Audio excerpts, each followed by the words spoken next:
When Big Daddy Kane's first album, Long Live the Kane, came out in 1988, I was still in the streets. I basically accepted that I'd be a hustler who happened to rap in his spare time. I thought the rap game was crooked and a little fake back then, but I admired people like Kane for making it work. Kane was playing a role, hip-hop's first playboy. He had the silk robes and pretty girls in all his videos, all that, but his flow was sick. Cause I can ill and kill at will. Teaching a skill that's real, you know thrill. So just stand still and chill as I feel. Science I drill until my rhymes fill your head. He was condensing, stacking rhymes, one on top of another. Trying to keep up with him was an exercise in breath control, in wordplay, in speed and imagination. He was relentless on the mic. I went on the road with Kane for a while. He knew me from that mixtape I was on with him and Jayz. I think he was considering starting his own label and might have had me in mind for a slot. I'm not sure, and nothing like that ever materialized, but I got an invaluable education watching him perform. Kane was like a hip-hop James Brown when it came to his live show. He had a bag of tricks for creating momentum, where to put in his hits, where to pull back.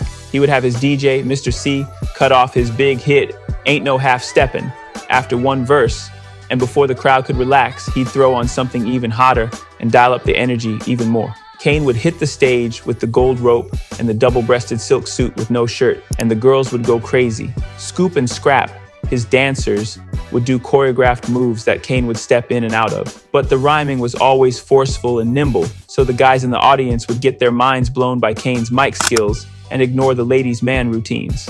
He just had an incredible amount of showmanship. Even today, I use some of the ideas I picked up back then about pacing and performance in my own live show. The Brooklyn.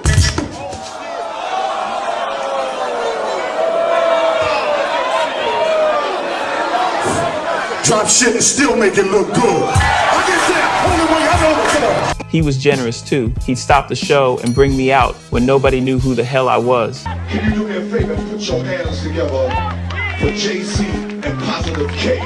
C would put on a break beat, Spread Love by Take 6, and I'd just go in on it in the breakneck, double and triple time rhyming that me and Jayz thought we'd pioneered. The crowd would go nuts. Kane put me on a song on his daddy's home album in the early 90s. The video for the song was pretty low budget, which worked out okay, because all the director could afford to do was something that looked real. They ran the cameras in the middle of the projects and filmed a bunch of hungry New York MCs spitting in a cypher, surrounded by a crowd. It was me, Scoob Lover, my man Sauce Money from Morsi, Old Dirty Bastard, fresh off Wu-Tang's debut, Enter the Wu-Tang, 36 Chambers, and a kid named Shyheim, a 16-year-old baby-faced kid who was down with the Wu.